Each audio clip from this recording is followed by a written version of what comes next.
J'ai une relation particulière avec le Bénin. J'ai de nombreux amis ici et j'avais pendant plusieurs années collaboré avec le Comité national olympique et sportif du Bénin. Je voudrais ici rendre un hommage au président Francisco, feu président Francisco, qui a été notre aîné et qui nous a encadrés. Et j'ai travaillé avec lui comme rapporteur de l'Association des académies olympiques d'Afrique. Et c'est à l'occasion que j'ai connu le président Julien Minavoie, avec qui j'ai une relation toute particulière, une relation de fraternité. Et quand on est engagé dans le processus de pouvoir apporter une contribution au développement d'une activité donnée, comme c'est le cas du mouvement olympique africain, pour lequel je m'engage à donner tout ce que je peux donner, mon expérience, mon savoir-faire, mon réseau relationnel, tant en Afrique que dans le monde. Pour aboutir à cet objectif majeur, je me devais de consulter ceux qui sont pour moi des amis sincères. Et Julien Minavoie fait partie de ces amis sincères. Donc je suis venu le consulter, avoir son conseil, avoir ses opinions sur le projet que je soumets aux Africains dans la perspective de mon élection. Donc c'est la raison pour laquelle je suis à Cotonou.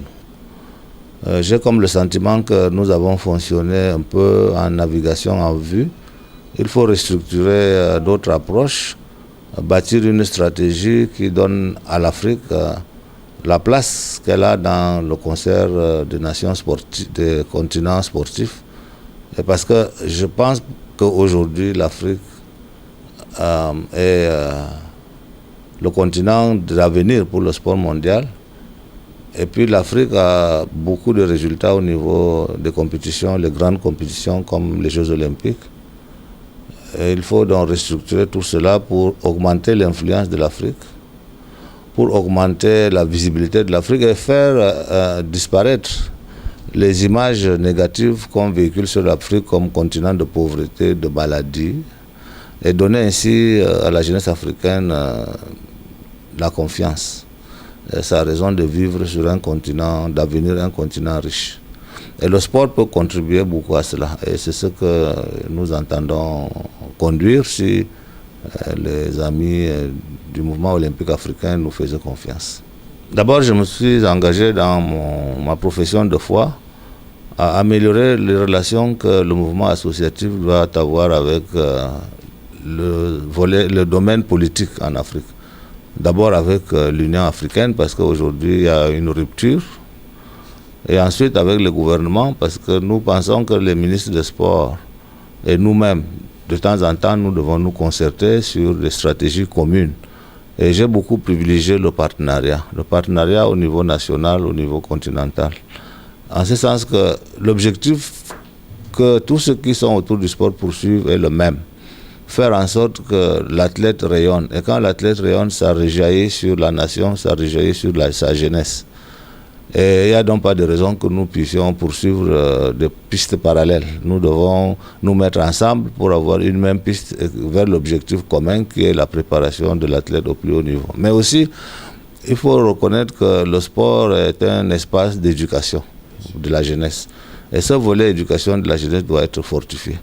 Jusqu'à présent, l'Afrique est allée aux compétitions juste pour le résultat. On a gagné ou on a perdu. Mais on n'a pas suffisamment mis en valeur le volet éducation de la jeunesse. Et nous pensons que ce volet éducation de la jeunesse est très très important pour former des citoyens responsables, respectueux des règles, respectueux des valeurs universelles, les valeurs de l'olympisme, pour une société apaisée, pour une société de paix. Et ce volet, je vais y mettre un accent tout particulier en faisant en sorte que les comités olympiques fonctionnent bien, mais surtout que ce volet éducation occupe une place de choix dans la stratégie de chaque comité national olympique. Et je parlerai avec les ministres des Sports si je suis élu pour que cet esprit de convergence d'efforts soit une réalité. Je pense qu'ici au Bénin, je l'ai vu. Hier, j'ai rencontré le ministre des Sports. il s'est exprimé clairement sur sa volonté de soutenir mon collègue Julien Minavoie. Moi, au Cameroun aussi, je suis soutenu par le gouvernement et beaucoup d'autres pays le sont.